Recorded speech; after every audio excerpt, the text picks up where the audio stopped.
So we were discussing yesterday the idea that according to the Rambam, the Iker Sechar of Mitzvos is only in Olam Haba. It is not in Olam Hazeh, number one. And number two, Olam Haba itself, in spite of the literal language of the Mamorei Chazal that make it a very physical place, in fact is not physical at all. It is simply the connection of the neshama to HaKadosh Baruch Hu. And that is a pleasure that is beyond anything that we are able to comprehend. And the Rambam says the Chachamim used physical metaphors of eating and drinking and reclining because then we could kind of get a sense of how pleasurable Olam Haba is. But Olam Haba is not a world of the guf. There is no guf in Olam Haba. Again, there were some exceptions, Elio, etc. But generally speaking, Olam Haba is not the world of the body. It is the world of the soul. And as the Rambam writes, Olam Haba does not mean a world that will come. It is a reality that exists right now, except we're not there yet. So for us, it is the world to come, but indeed it's already here. And Perek11 describes it as a palace that is preceded by a hallway or a vestibule. Right? Haskein atzmacha beprozdar, fix yourself up in the hallway, kedei shetikanes letraklin, so that you will enter the traklin, the palace. If you remember, ties in, although the Rambam does not say this, but this ties in to the idea of the Derech Hashem, which is really from the Ari, that ultimately Hashem wants to give us pleasure, and the pleasure is Olam Haba. But if we would get the pleasure without the struggle and without the work, it would be called Nahama de Kisufa, bread of embarrassment, bread of shame. So he puts us into a world where we struggle so that when we get Olam Haba, it's something we worked on. Now I know you're going to ask a famous question, which everybody in Ohr Somayach asks at one time in their life, and that is, so why couldn't God create us without being embarrassed? Meaning to say, why do we... he says, we have to go through all of this struggle because if we would get Olam Haba without work, we would be ashamed. Well, there's an easier way to do it. Let Hashem create us without the sense of embarrassment. Okay, famous question. I'm not going to answer that right now. It's kind of... you really can't ask the question so much, why didn't God create alternative universes? Meaning, why didn't God create a universe where gravity goes up instead of down? Why doesn't God create a universe where triangles have 5 sides instead of 3 sides? We have to analyze the Bria from the perspective of the world that we have. Now, in the world that we have, getting something for nothing is humiliating. So to ask a kasha, well, God could have made the laws of physics differently, that's kind of, in some ways, that's an unanswerable question, because we can only understand Hashem to the degree we can understand Hashem based on the structures of the world that was created and not on the structure of a world that was not created. The world that was created, busha, is a characteristic of a matnas chinam. So it ties in very well. Now, the Rambam then has to address the following question. Very good question. If I look at the Torah, as we've already said this a few times, the Torah constantly tells us if I do the mitzvos, I will get reward in this world. Parnasa, health, children, right? All of these things, freedom from enemies. And if I do averos, I will get the opposite. Death, sickness, not having children, poverty. So the question is, if the ikar reward for mitzvahs is all Olam Haba, then why does the Torah give me reward in Olam Hazeh? That's not supposed to be the place where I get the reward. And indeed, Chazal actually make the statement, Sechar mitzvah b'hai alma leka. Reward for commandments in this world don't really happen. You can't expect to get reward in this world. What does that mean? The Torah says I get reward in this world. So here's what the Rambam says. The Rambam says, it is true that Hashem promises you this world's rewards, but that's not reward, that's really opportunity. And as the Rambam says the following, when a person is sick, it's very hard to do mitzvahs, it's hard to learn, it's hard to daven properly. It's hard to go to shul. When a person is poor, it's very hard to give tzedakah. So the only thing Hashem promises you is this. If you do mitzvos, I will give you the opportunities you need to do more mitzvos. And if those opportunities require that you have money, that you have health, that you have children, I will give them to you. But it's not in the nature of reward. It is in the nature of enhanced opportunities. Conversely, if a person sins and shows that they don't care about God, so God says, I'm going to make it harder for you to do mitzvahs. It'll be harder for you. So a person is sick, can't daven, can't learn, can't go to shul. A person is poor, they can't give tzedakah. So the Rambam says that's not reward and that's not punishment. It is enhanced opportunity versus diminishing opportunities. The reward is Olam Haba. The onesh would be the Gehenna. But Olam Hazeh is simply a question of opportunities to do or opportunities not to do, or fewer opportunities. And that's the meaning of the Mishnah in Perek11, Sachar mitzvah, mitzvah. What does that mean? The reward of a mitzvah is a mitzvah. So, like the Rambam, it's a very, very clear statement. The reward that God gives you for doing mitzvos is the ability to do more mitzvos. And that's why you need Olam Hazeh as a means to do more mitzvos. It is not the ikar schar. It is the opportunity to do more mitzvos, which will benefit me how? More Olam Haba.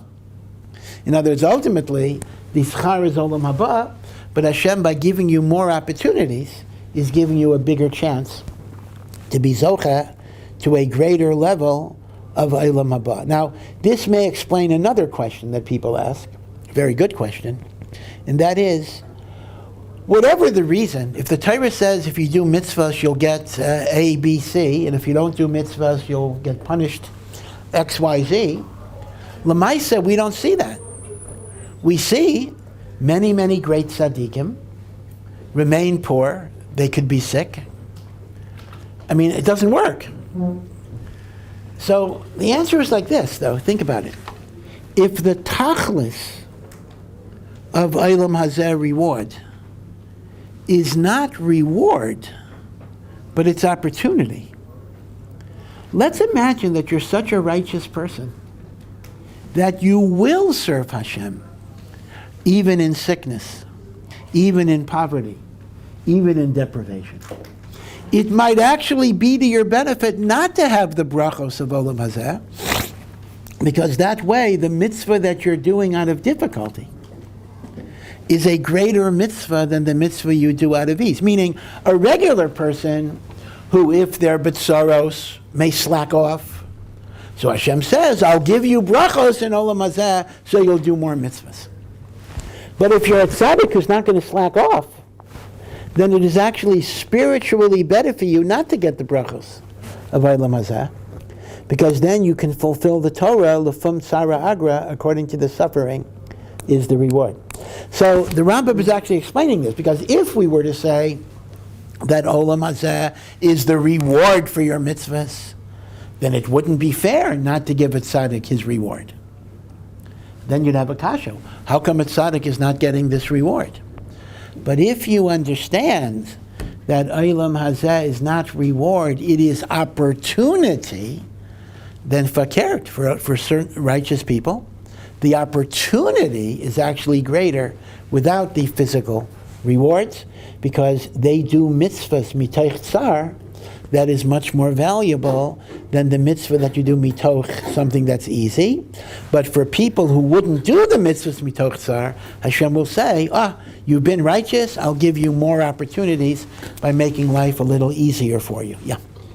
Well, that sounds like a pretty good answer, but if that's true, then why didn't Moshe Rabbeinu know why tzaddikim in this world suffer and why Rishayim in this world prosper? I mean, according to that, it's pretty pashut. Well, you're right. I guess Moshe Rabbeinu didn't fully accept that answer. I mean, this is an approach based on the Rambam, but it could be that Moshe Rabbeinu felt afilu hachi, Hashem should not afflict the tzaddik. So, I mean, it's an approach. It's an approach, but there are things we're not going to understand. I mean, remember, the book of Iyov is devoted to this whole theme of why do righteous people suffer. And according to one opinion in Bava Basra, the book of Iyov was actually written by Moshe Rabbeinu. Moshe was the author, and Moshe is trying to explain. And Iyov did not exist. This is a fiction. In other words, according to one opinion in the Gemara, the book of Iyov is a novel, a religiously themed novel, the author of whom is Moshe Rabbeinu, in which he is exploring this question that he asked Hashem, that Hashem did not give him the full answer. And that is, why do tzaddikim suffer? But again, the problem is, too, that there are emotional levels here, meaning to say, it's one thing to say a tzaddik is not rich, etc. It's another thing to say that he loses children, is tortured. There are certain madregas of suffering in which maybe the answer based on the Rambam would not necessarily be an answer. Yeah? Is the converse also true, that the punishment for an avera is more opportunities to do averot? Well, that doesn't emerge. Well, indirectly, when your life is harder, so you have less opportunity for mitzvah. Now, more opportunities for averos you don't get from here, but I think you can get it from other places, and that is the other Mamari Chazal that say, "B'derech sha'adam reisei leilech molicha neisei." Right? What does that mean? The path that you choose to go is the pathway that Hashem will lead you on. Right? Hashem, they say, is like a cab driver. Right? You get into a cab, and the cab says, "Where do you want to go?" So wherever you want to go, He'll take you. Hashem takes you where you want to go. You want to go on the path of Averos? I mean, that's your point. Hashem will make it easier. Again, I don't think that emerges from the Rambam here, but you are correct that Hashem will make it easier for you to do Averos. And that's in a lot of different ways. In one way, it gets easier simply because I have less reluctance. Right? Chazal say, the more you do an Avera, the less it bothers you. Right? So in a sense, it becomes easier because I don't have the inhibitions that would stop me. Right? The first time you eat treif, after you've keeping kosher, it'll be very hard to do. Second and third time, it'll be easier. What the Gemara's lesson is that if you do an Avera twice, from then on it becomes mutter to you. And some Bali Musar add, if you do it 3 times, it then becomes a mitzvah. Mutter goes from usher to mitzvah. I still remember this. It was really shocking to me, but although on my side, I know modern cases like this. A woman was describing, this is like a 19th century memoir, just amazing. She was describing that she grew up in an Orthodox home and her father was an Orthodox rabbi in Germany. And they decided one day that they were going to be reformed. They decided they're going to go over the reform movement, an Orthodox rabbi. So in order to go over the reform movement, the way they have to initiate themselves is they have to eat treif. That way they show, So the girl describes, she's an adult, but she describes that she was 10 years old, and her mother took her for the first time in their lives. Their mother took her to the treif butcher. And the mother knew, we have to do this, but the mother was shaking. She remembers her mother was trembling, was shaking.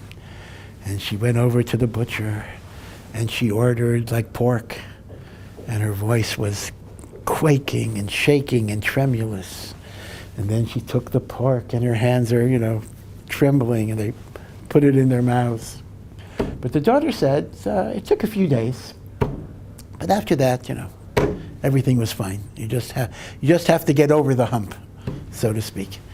So it's exactly what Chazal say. You do an Avera, so after a while, even a short while, it doesn't bother you so much. But you're also correct that even physically, God will create logistics that will make the Avera easier because you've chosen to go on that path. By the way, that particular story, which I recounted from the 19th century, unfortunately, I am aware of contemporary stories like that as well.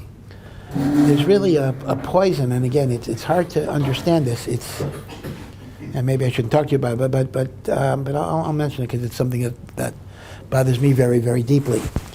You know, the issue of off the derech people, you know, we've had off the derech people, a high school kid gets on drugs, I mean, these are sad cases, etc., can't stay in yeshiva, okay, those are sad cases.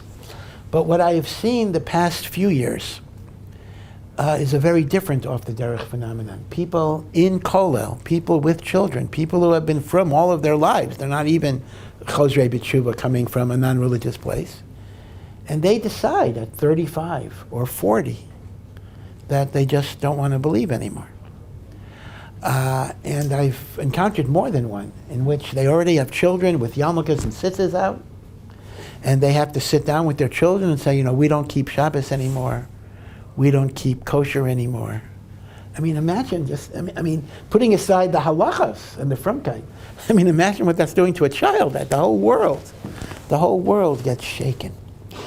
I mean, a father came to me the other day, an 85-year-old man, an old man, and he said his son was a Talmid Chacham, his son wrote Svarim, his son was a learned person with 7 children. And his son decided he doesn't believe anything anymore. So what are you supposed to do? You're supposed to go over the Kuzari principle? The guy knows, and anything you can tell him, he knows. He may know more than a typical kiruv rabbi. And Chazal actually say this. Chazal say, Shana upiresh, if one was religious and then rejects the Torah, kasha mikulam, that's the hardest case. That's the hardest case. The person who was not religious, okay, they learn about Torah, they come to Torah.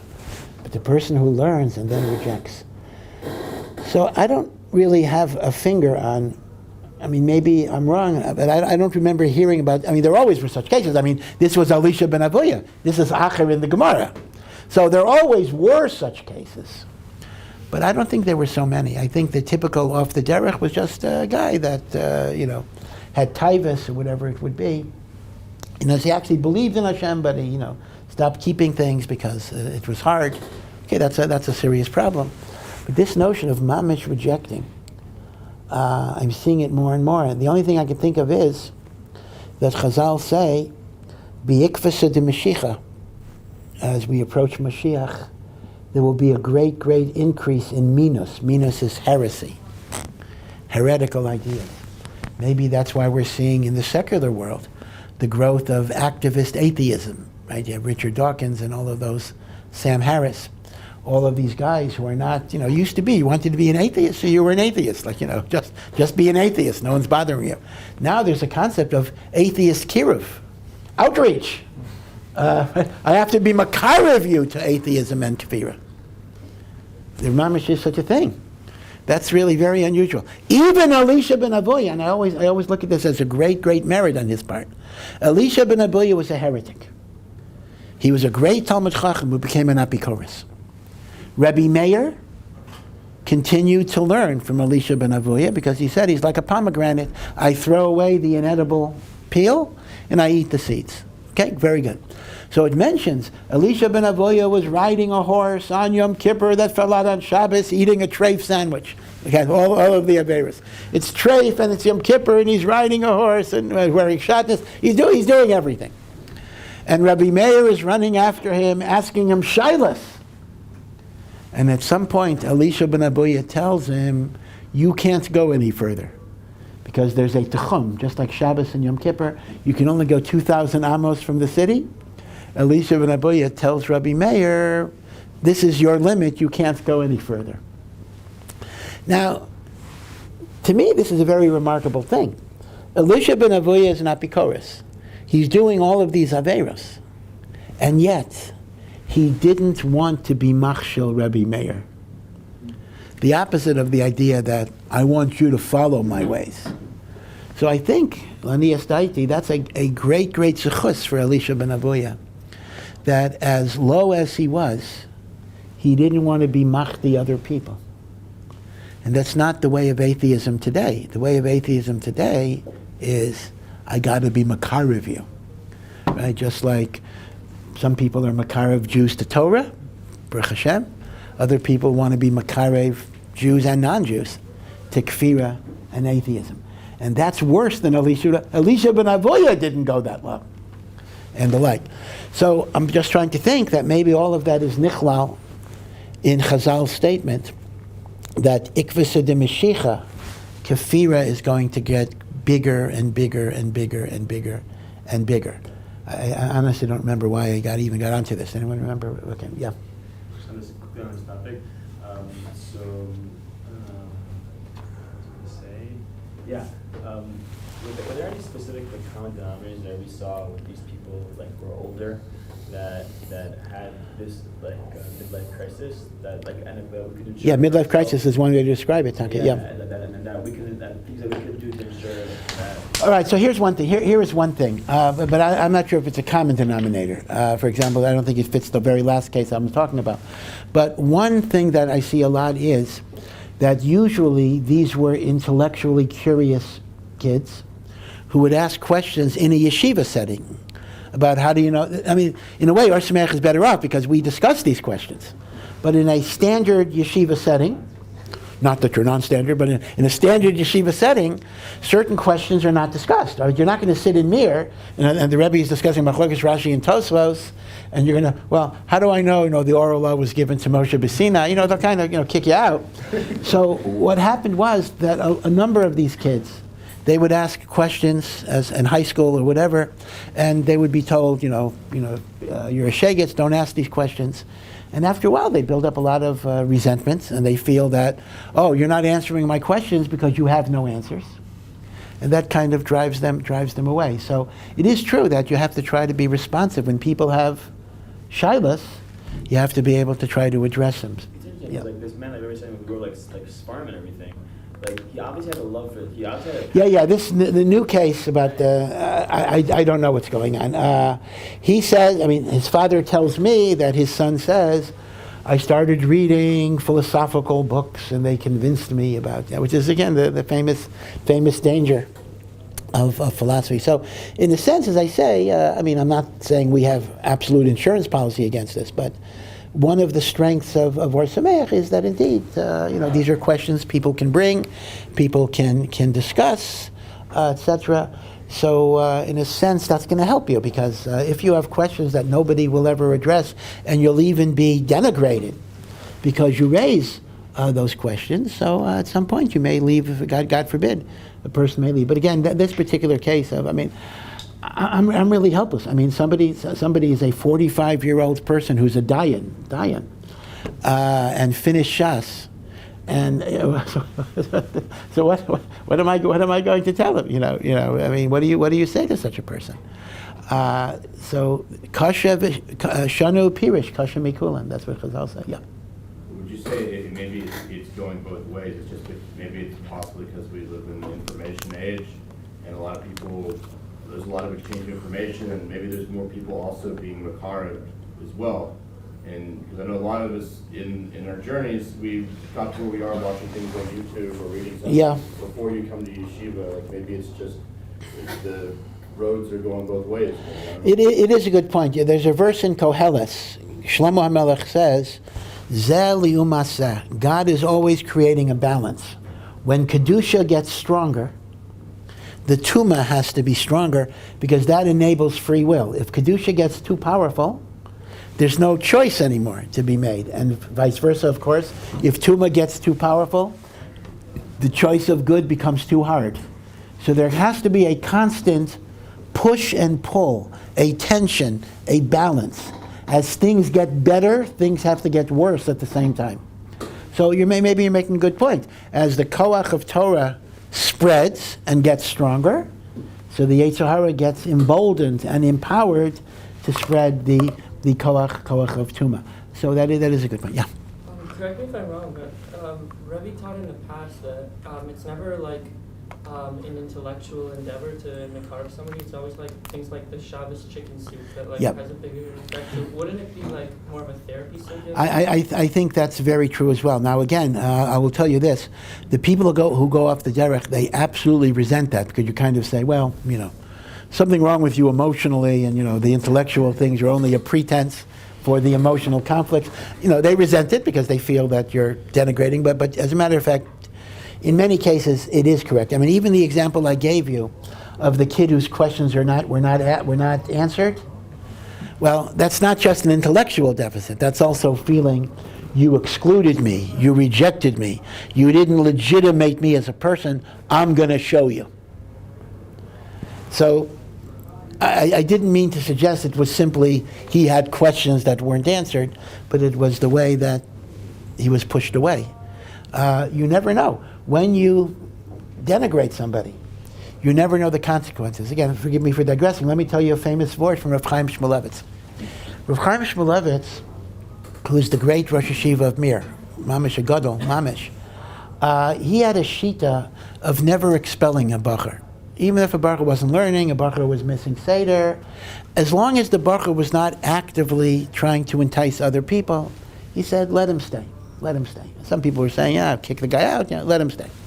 And he said, I don't want to create Amaleks in the world. What does that mean? What's the story of Amalek? Let's look at Amalek. Esav had a son, Eliphaz. Eliphaz had a concubine, not a wife, whose name was Timnah. And Amalek is simply the son of Timnah, who is Eliphaz's concubine. That's what the Chumash says. What's the story? The story was that Timnah wanted to convert and join Avram's family. She had the desire for Kedusha. But for whatever reason, we don't know exactly why, they thought she was not worthy of this. So here is what she said. Timnah, if I can't be part of Avram's good family, I at least want to connect to the bad part of the family, Esav. And if I can't be a wife, I'm willing to be a lowly mistress. So, Rav Chaim Shmulevitz used to say, Amalek is born from rejection. Timnah was rejected. Rejection creates pain. Out of that pain, you can have the anger and even the evil of Amalek. Rav Chaim Shmulevitz said, I'm not going to kick a guy out, break his spirit, and God forbid, who knows what consequence you can have from that. Now, again, one could argue, I don't want to get into the specifics, one could argue that fakert, that maybe keeping a guy in yeshiva who's not doing anything might be bad for his spirit. That's a question of assessing the psychological dynamics. But the yesod hadvarim, that rejection can destroy a person and can make him even an evil person in some ways, from our rejection, is a very powerful one, and that's certainly a connection to the Af the Derech phenomenon in some ways. Yeah. So the question is about the balance that you mentioned between Kiddush and Tumah. Yeah. The balance. So the question is whether it has to be necessarily 50-50, or could be like 70-40, 70-30. Yeah, it doesn't have to be. In fact, it's very rarely going to be 50-50 exactly, but it just means that as one side grows, the other side has to grow too. It can never be a situation where it's so easy to be righteous that there's no question, and there can't be a situation where it's so easy to be evil that there's no question. Hashem has to create a bechira spectrum. But so there is an indifference, or there's no necessarily indifference between the two choices? Well, no, there may be a difference. That's what I'm saying. It doesn't have to be 50-50, but there has to be two choices.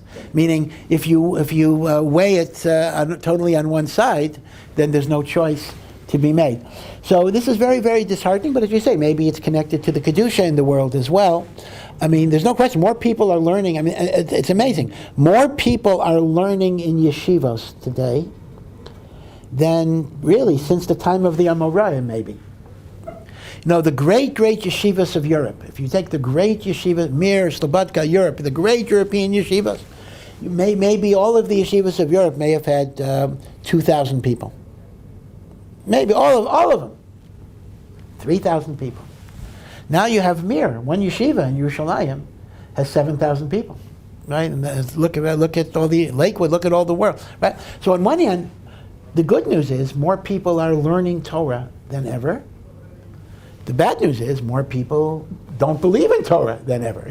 So it's kind of that thing is being kept in balance in that way. But as I say, I have noticed that the reason people are off the derech is not exactly the same type of paradigm as it was even 20 years ago. Okay. Again, how did I get onto this? Yeah, you remember? Yeah. No, I was just going to say where we left off. Yeah, where did we leave off? Yeah. Saying about the opinion of Baba Basra that Moshe was the author of John. Oh, yeah. Right, the question of evil. Yeah. Right. So you're asking the question that even though the Rambam does give us a partial answer, why righteous people suffer, but Moshe Rabbeinu still felt the magnitude of suffering was so great that this would not be a complete answer. I mean, that's one question for sure, that we don't have a complete answer to this question. Okay. So once again, therefore, the Rambam understands Olam Hazeh as enhanced opportunities. This is the source of the expression, right? When you give tzedakah to somebody, they'll often tell you, Tisku la mitzvos. May you merit doing mitzvos. That's mamash based on the Rambam, meaning I don't simply say God should bless you with parnasa, rather the other way. May you have enhanced opportunity to do mitzvahs, because that is the brachos of Olam Hazeh. Olam Hazeh is the world of opportunity. The world of reward is Olam Haba, which is totally spiritual and not physical. Again, today is the day of digression. I want to do another digression on something. Yesterday we were talking a little bit, when we talked about Chazal making drashos, we spoke about, maybe it was Monday, that the drashos themselves are not from Sinai. Rather, from Har Sinai, Hashem gave us the rules, and then the Chachamim utilized their own effort and their own toil in extracting. So I wanted to share with you a gewaldige Wort from the Chasam Sofer on this week's Parsha. And it really deserves a lot more time, but I'll say it in an abbreviated way. You know, Avram is greeted by the three angels who come to him, and they come in the image of a person, and Avram wants to give them hospitality, and the Torah describes the bread that was baked as Kemach, Solas. Now, Kemach is coarse flour that has not been sifted very thoroughly, and Solas is very fine flour. So the Gemara in Bava Metzia asks, what did Avram give them? Did he give them bread made from Kemach or bread made from Solas? How can it be Kemach Solas? So the Gemara explains, Avram wanted to give them Solas. But Sarah said, hey, I'm not going to sift flour 100 times. Sarah said Kemach, and Sarah won. And the Gemara has an observation that a woman is less generous to the guests than the man. Avram wanted to give them Solas, and he said Kemach is good enough. Of course, the simple reason why a woman might be less generous is because she does more of the work. Avram says, let's sift the flour. Sifting flour is hard work, actually. So is Kemach. So the Chasam Sofer says, Lafi Pshutai, it's difficult to understand. We're not talking about Stam, a person. We're talking about Sarah Imenu, who was righteous. She was greater in prophecy than even Avraham Avinu. So how could it be that she didn't want to give the guests Solas, and instead she wanted Kemach, which is less trouble? So the Chasam Sofer says there are deep ramazim here, and that is Avram and Sarah are arguing over the nature of Torah. Torah itself is called bread. It is the bread of the soul. It nourishes our neshamas. And Avraham Avinu is arguing that the Torah of Hashem should eventually be given to Klal Yisrael in the form of Solas. And Sarah Imenu argues that it should be given to Klal Yisrael in the form of Kemach. What's the difference?